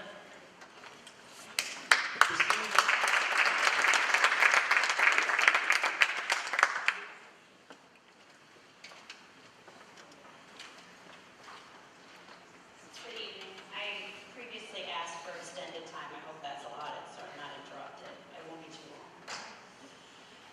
Good evening, members of the Board of Education, administrators, and community members. I'm here to advocate for many parents, students, and staff in this community for something that should be at the heart of every decision made as a district: the full inclusion, support, and respect of our students with special needs. Special education is not a separate system. It is not an extra. It is a fundamental part of public education, and how we support our most vulnerable learners reflects who we are as a district. Right now, we have an opportunity and a responsibility to do better. First, we must talk about access to physical activity and wellness. Many of our students require adaptive phys ed and movement opportunities to meet their sensory and physical needs. I urge the district to allocate budget funding towards creating an adaptive playground exercise area, one designed to address a gap that often goes unnoticed. There is no appropriate playground outdoor space for older students with disabilities on our middle school and high school campus. Play, movement, and social interaction do not stop in elementary school. Our older students deserve a space that is age and interest appropriate, inclusive and accessible, a place where they can engage with peers in a way that supports both independence and belonging. Second, we must invest in our staff. Our teachers, our aides, and related service providers are of the most dedicated and hardworking I've ever met, and I've lived in the city and other boroughs. But they need more support. Increased ongoing training in areas such as neurodiversity, behavioral supports, communication strategies, and inclusion practices is essential. This cannot be a one-time PD workshop. It must be a part of a sustainable, district-wide and district-funded commitment to professional development. We must support staff properly in order for them to be able to support our children. We must do everything we can to ensure employee retention, trust in their careers, increased workplace satisfaction, and avoid burnout systematically. Third, we need more appropriate classroom space. As programs grow and the number of students who require special education services consistently increase, we must ensure that they're learning in environments designed for their needs, not retrofitted spaces that limit instruction, therapy, or regulation. Adequate space directly impacts student success and takes time and money to accomplish. We must start this initiative now. Fourth, sensory support should not be a luxury. They should be a standard. Every building in our district should have access to a dedicated sensory room or calming space, in addition to therapy spaces. These environments help students regulate, refocus, and return to learning. When we meet sensory needs proactively, we reduce behaviors, increase engagement, and create safer, more supportive schools for everyone. This may require great facilities expansion plans, ones in which we'll tap into our reserves. Hopefully, the necessary funds will be left over. Fifth, we must expand opportunities beyond the school day. Students with disabilities deserve access to appropriate appropriate support after-school activities, club sports, and social opportunities that allow them to build friendships and life skills. Inclusion does not end at 3 p.m. This includes extending programs like Best Buddies and Unified Sports into the middle school so students can begin building inclusive relationships earlier and carry those connections through their school years. Similarly, we need more accessible electives during the school day, classes where students of all abilities can participate meaningfully together with the right supports in place. Inclusion is not just about placement. It is not a location in any general ed classroom. It's about participation and belonging. Finally, and most importantly, this is about culture. We need a district-wide commitment to understanding. This means training, not just for special education staff, but for all staff, including the school board. It means shifting mindsets from compliance to compassion, from accommodation to universal inclusion, from fitting students in to truly valuing their differences. Every student in this district deserves to be seen, respected, and supported for who they are. When we prioritize special education, we are not taking away from general education initiatives. We are strengthening our entire community. Inclusive schools benefit all students. They teach empathy, flexibility, and value of diverse perspectives, skills that matter far beyond the classroom and into adulthood. Many parents and community members were grossly disappointed not to see any of these projects or initiatives included in any of the budget propositions. They are needs, not wants for our students to be successful. I asked the board to make special education a visible, actual priority through expedited planning, budgeting, and decision-making. Invest in adaptive spaces. Invest in staff and staff training and support. Invest in inclusive opportunities. Invest in environments where every student can succeed. And I want to close by acknowledging something important. Many of our current board members' decisions, words, actions, and behaviors, and inability to set aside disagreements have deeply affected this community, shocked and offended many families, and has slowed progress that our students cannot afford. It acts as an unnecessary distraction from the work that should be the sole focus, supporting students. Our children and staff that support them should not be impacted by division or disconnection at the leadership level. Mediocrity cannot be the standard. We will not accept being treated as anything less than essential. Our students cannot continue to be placed on the wait list, and they must never be reduced to a punchline or an afterthought.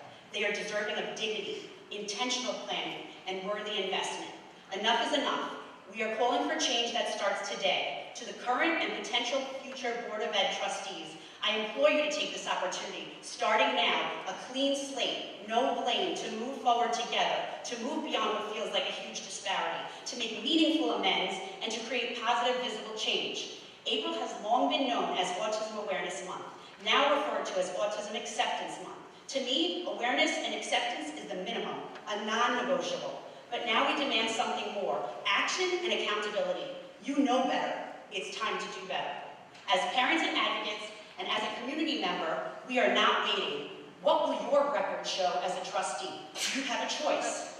You can be a hindrance, you can stand on the sidelines, or you can take this opportunity to be a part of and actively support the inclusion revolution. Either way, it's happening. Indecision is a decision. It speaks volumes about where priorities and tensions truly lie. Whether intended or not, there is no longer room for indifference. Our students cannot wait. We are asking you to show through your actions that our community is your community, and their needs come first for once. Thank you for your time, and I'll see you next month.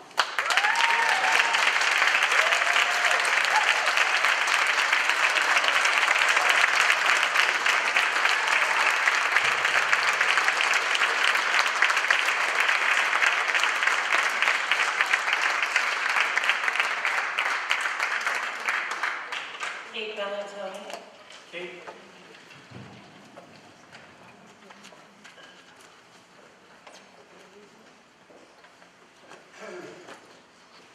Hi. So I was really disappointed to read about the Director of Technology and his resignation.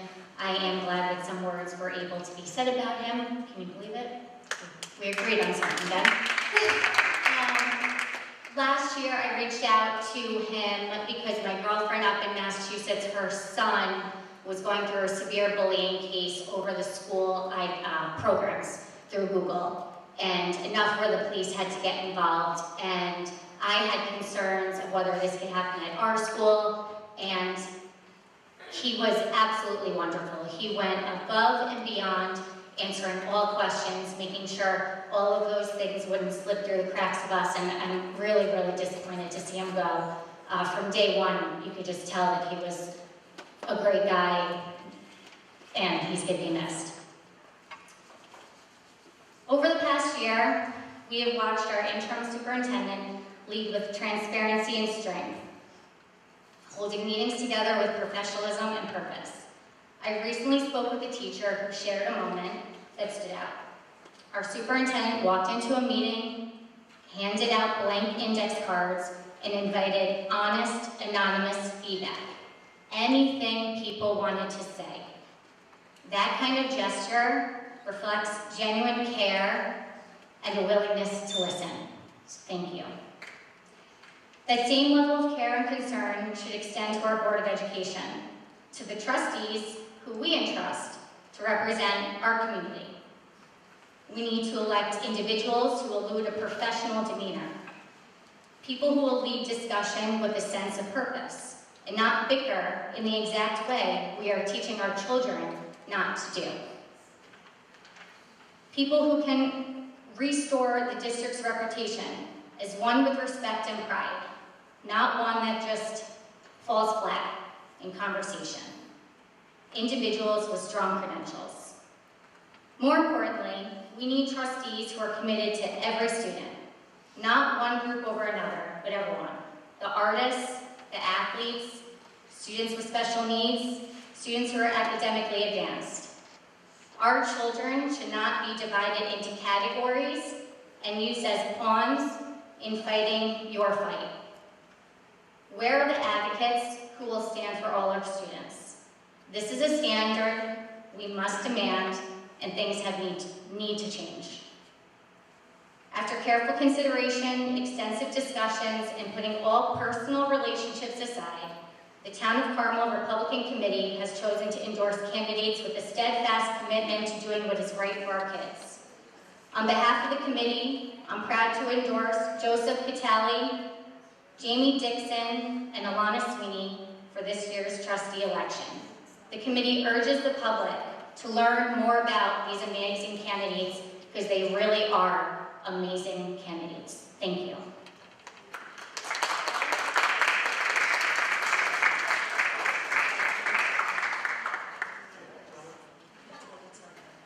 No, I signed up.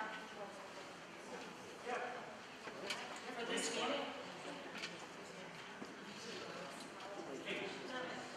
Hi. My name is Katie Donovan. You probably know me. I'm the mother to a fifth grader with autism. Every single day I watch my daughter navigate a world that wasn't built with her in mind. I watch how hard she works to communicate, to connect, to be understood. And I also see how quickly words, attitudes, and assumptions can diminish her. Respectfully, living as the parent of a child with special needs is not the same as having a family member with a disability. This is not something we visit, it is something we live every minute of every day. That difference is in perspective is exactly why language and impact matter so deeply to us. So when I stand here tonight, I'm not just speaking as a parent, I'm speaking as someone who lives the impact of those words every day. At the last work session, it was questioned what an 812 class is, and that should give all of us pause.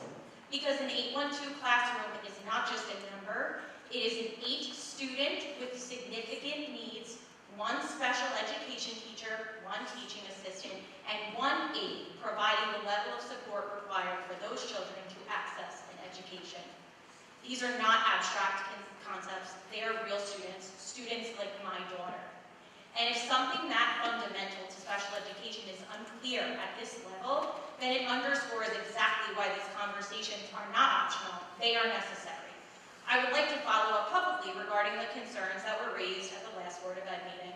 To date, the only response I have received has been from Trustee Carway. While I do appreciate her taking the time to respond, I think it is important to note that no other members of the board or district leadership have reached out directly. That matters. It matters because 25% of this district is made up of students with IEPs and 504s. That is not a small group. That is a significant portion of this community, and they deserve to feel respected, protected, and represented in the language used by those in leadership. In that response, I was given an explanation of intent, Let me be very clear. Intent does not erase impact. The phrase short bus is derogatory. That is not up for interpretation. Please excuse me while I go back to where I was.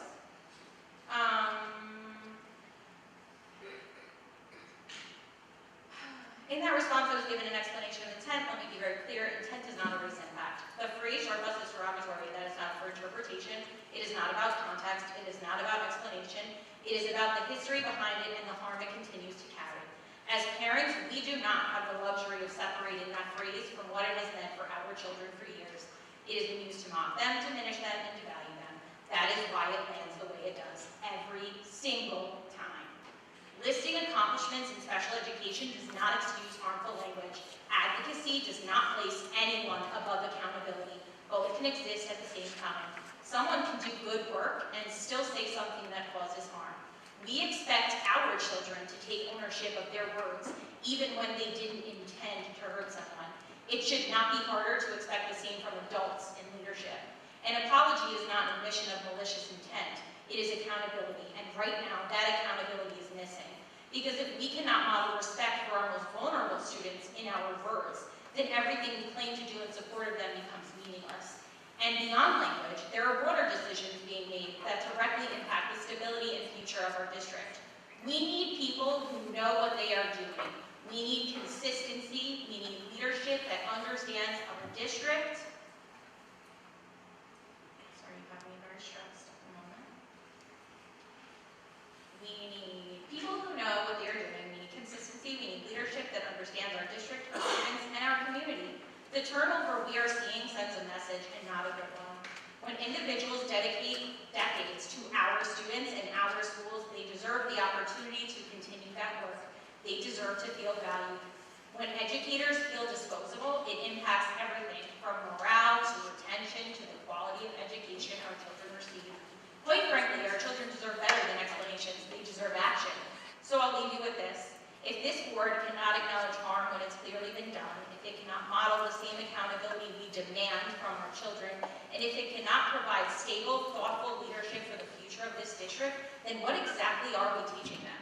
Because from where I'm standing, it's not respect, it's not responsibility, and it's certainly not leadership. And Voldemort deserves tenure. Woo!